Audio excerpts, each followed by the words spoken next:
Hey everyone, it's Jonathan. I just want to get straight to the point about this Michael Brown incident. Let me tell you something, and I said this before. What we're doing out here is not helping. Us rioting, looting, burning down donut shops and stores and everything else, liquor store, Shanae's hair salon for the extensions, this is not helping.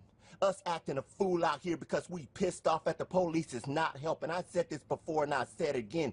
Change is not going to come until we change it. All right, ladies and gentlemen, welcome to Give Me Five. Of course, Jonathan Gentry. We had him at the top of the hour, and I promised you we would play the most of that viral rant, quote unquote, that he delivered, and we're coming through on that promise. Here's more. I'm not going to tell you we going to march, we going to do this, we going to do that. I'm going to tell you, damn it, let's change. Let's change as black people. When is this going to stop? When? How are our children supposed to grow up when we out here acting a stone fool? How are our kids supposed to grow up when we out here acting stupid? How? How? Even the book of Deuteronomy in chapter 2, verse 3, God said, we have toiled this mountain long enough. We have toiled this mountain long enough. 40 plus years they spent in the wilderness.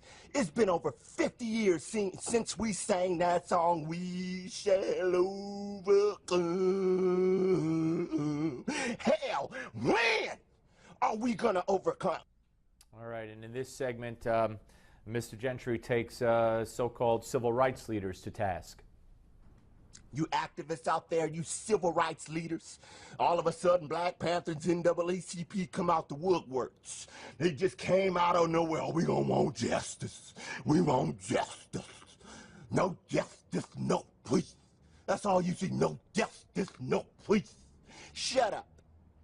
When there was 60 plus shootings in Chicago a few weeks back, where were you? Nowhere to be found. A few weeks later, it was 47 drive-bys in one weekend. Where were you? Nowhere to be found. When Lil Ray kills Little Lukey, where were you? Nowhere to be found. Okay, when them little girl was shot when she was riding her tricycle in the front yard and stray bullets hit her, where were you? Nowhere to be found. All right, and he continues taking the so-called black leadership to task in this bite. Police beat up on a black man. Oh, slavery still exists. Slavery still exists. Oh, shut up. Because I hate to say this, and I know this is going to piss a lot of people off. All the incidents I seen, all the brothers was resisting arrest and causing trouble. Okay? Hate to tell the truth. Hate to tell the truth. Because I want to debunk that myth as far as being young and black and mistreated. I'm young, black, I drive a brand new BMW and live in the valley. How many encounters have I had with the police? Many. How many times has it got out of control? None. None. None. All right. Now, giving his own personal experience, and he finishes up with this. So I want to debunk that myth about us getting mistreated and slavery. Oh, all they know how to do is beat on the black man. Nonsense. Nonsense.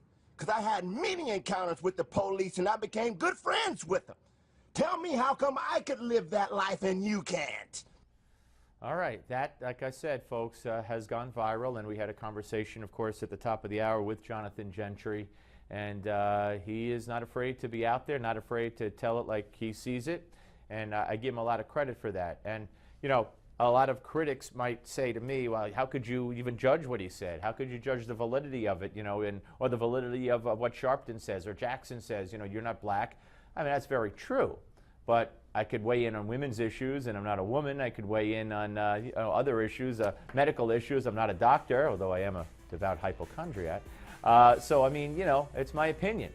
And my opinion is that, yes, there's racism in this country. Yes, it exists on both sides. Now, the answer to that from Al Sharpton and others would be, oh, but blacks can't be racist because they can't affect whites economically. As long as you have that kind of nonsense going, there's no hope. On the Steve Malzberg Show,